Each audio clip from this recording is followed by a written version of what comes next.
Man, I think if Jermall Charlo is one or two fights, one or two wins, not fights. I say one or two wins away. If he picked the right fights and if he's able to win them, he one or two wins away from having a super fight with Canelo Alvarez and walking away with a bag full of money, man. And being one of the faces of boxing, because I don't think it's ever going to be the face. There's always going to be a lot of guys up there: Earl Spence, Terrence Crawford, Jermall, um, look like Devin Haney, guys like that. They're a couple of wins away. Gervonta Davis. There's a lot of good fighters up there. Mikey Garcia. A lot of good fighters up there. A few wins away, but Jermall is I think he won because fighters like Earl Spence and them can they years away from that. They years away. They can move up. They round Canelo's. They taller than Canelo. And they kind of big guys. They walk around 180 pounds and shit like that. So they probably could move up. But Jermall is a big guy. He could easy move up to 168 and grab a belt. He can move up to 168 and grab a belt and start really getting that the Canelo fight. That's a very winnable fight for him. And he's one of the closest guys that have the skill. He had the skill sets with the changes that he made in his game. He looked a whole lot better. Maybe because he was fighting against a real opponent. He really had to bring out all his tools.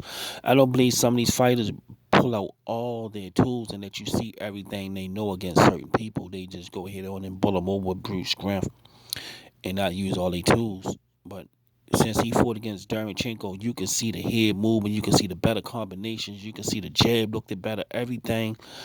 He was fine on all cylinders against Derevchenko. Man, that was a very good fight. He really impressed me with that fight. Jermall Charlo really stepped up. He really should be. It shouldn't be no hate. It shouldn't be no hate. I don't care if you're a hick. You a hick from Montlake, Kentucky. You should congratulate that nigga. You should take your hat off to him because he did his thing, and his brother did too. They both the Charlos stepped up, man. Both the Charlos, and I picked both of the. Now, yeah, I got to call my man, yo. I got to call my man. I got to call my man. I picked all winners. I picked Izzy. I picked Israel Adesanya to beat Romero, whatever the fuck that nigga name is, the big cocky nigga from Brazil. I picked that fight. I picked Jamal and Jamel. I picked all winners. I was firing on all cylinders, man. I had it going on, man. I was in my motherfucking bag this weekend. Yeah, man. Jamal Charlo, man, he got the skills, man. Canelo got a problem, man, because all those things that Canelo, this one fight that he can lose, man. And I think that fight should be at 168.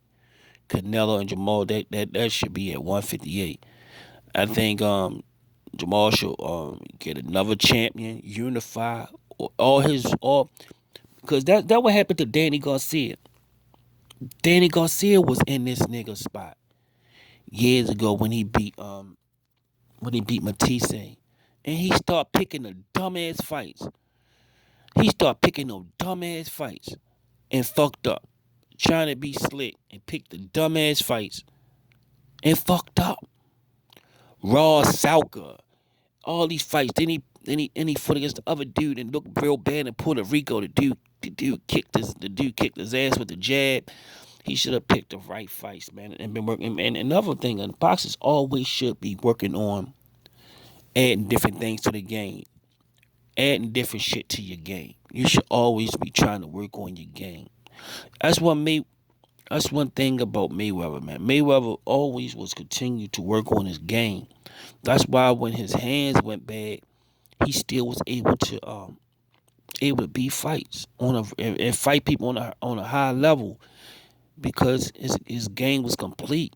He just didn't fight using one way. He just didn't fight one way. He fought all kind of different ways. So and he had all kind of different defense. He knew how to use his legs and get away. He knew how to stay in the pocket and get away. He knew how to catch punches, slip, roll punches. You got to know all this stuff. You got to work on everything, man. You got to constantly be working on. Even me, man, I'm working on shit, man. You got to constantly work on shit, man. Just constantly work on shit. As I get older, you just work on different shit, man. I go over there and hit my bag right now, y'all. I'm always working on my bag, man. Always staying in shape, man. Never know when some young lion might want to come in there, come and try you, man. You might be out with your woman one day, man. Some young lion might try to disrespect you. You gotta might have to put them hands on, or put that knife on, or put them brass knuckles on, or you might have to pull the blicky out. You never know, man. But you gotta stay ready, so you want to get ready. But Jermall Charlo is one or two fights away, but he gotta pick the right fights, and he gotta make the right noise, and he gotta continue to work on his game. Cause Canelo always working, man. I know y'all think Canelo, that's all he do is ride sports cars around, pick up bras and all that type of shit, ride horses on the beach and all that, man. Canelo working on that game, man. Charlo, I hope he don't get big headed, man, and don't do what Earl Spence did when he start getting up there, man, and start, it's getting crazy, man. Stay in that gym, man. Stay focused, man. You always gonna have time to have fun, man. Peace, man.